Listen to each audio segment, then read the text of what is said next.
Hello, Shallow Road. Damon Parker here in Abilene, Texas, and I want to tell you a story that happened back in 1989. Now, back then, every summer, the youth group would take a trip to Olney, Texas. There, we'd hang out for the week with Scott Clark, who grew up at Shiloh and was now the preacher in Olney, and actually still is the preacher in Olney. And we would spend the week there, and we'd do a VBS for the kids, and basically every kid in town would come. It was a great time, wonderful experience. But in 1989, when we went, Russell Davenport and myself were dropped off at an interesting couple's house to spend the week. Their names were Alva and Opal Bruce.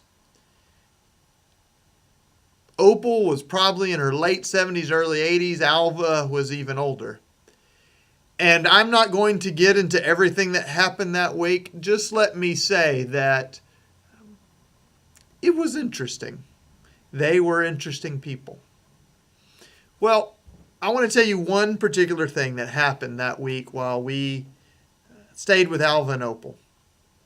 On Tuesday morning, I think it was, of that week, we left their home early that morning and headed up to the church building to prepare for the day. And after a little bit, I became aware that I had left something I really needed for class that day. I had left it at their house.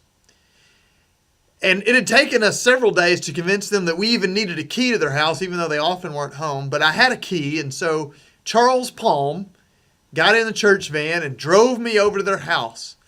I ran up to the front door and unlocked it because they weren't home. They had gone to the YMCA for the morning to do some senior citizen swim time. So while they were gone, I ran in the house and ran to the back and grabbed the stuff that I needed out of my suitcase. But as I was running down the hall, I realized we had left the water running in the bathroom. It must have been myself or Russell. We'd left it on. And so I made a little mental note that as soon as I grabbed this very important thing I needed for class, I would hurry back and turn off the water. Well, I came running out of the bedroom where we were staying with my materials in hand and began running down the hall. And just as I began to slow down to make the turn into the bathroom, there came Alva out of his room. Now, Alva, as I mentioned, was older. And he had had a stroke or two. And so at this point, he was not moving very quickly in life. So he took little, short, stutter steps. Well, I didn't even realize Alva was home. But Alva was coming out of his bedroom. And he was headed to the bathroom. And we had not left the water on. Alva had left the water on because he was running a bath. And Alva emerged from his bedroom on his way to the bathroom, and he was starkers. He was completely naked. It was like seeing a 90-year-old Adam. Well, he took those little steps and was looking down at the floor where he walked, and so he didn't see me till he got right in the middle of the hall, and I almost ran into him. And Alva stopped and looked up, and his eyes got huge. And he took a look at me, and then immediately, well, let's just say he covered himself like he was serving communion. And then he looked at me and stared and finally said, "Oh,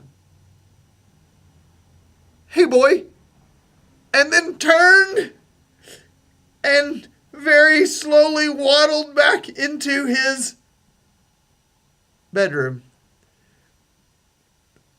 I didn't know what to do, what to say. I was 14. I need to be back at church. So I ran to the van, I had my materials, I jumped in.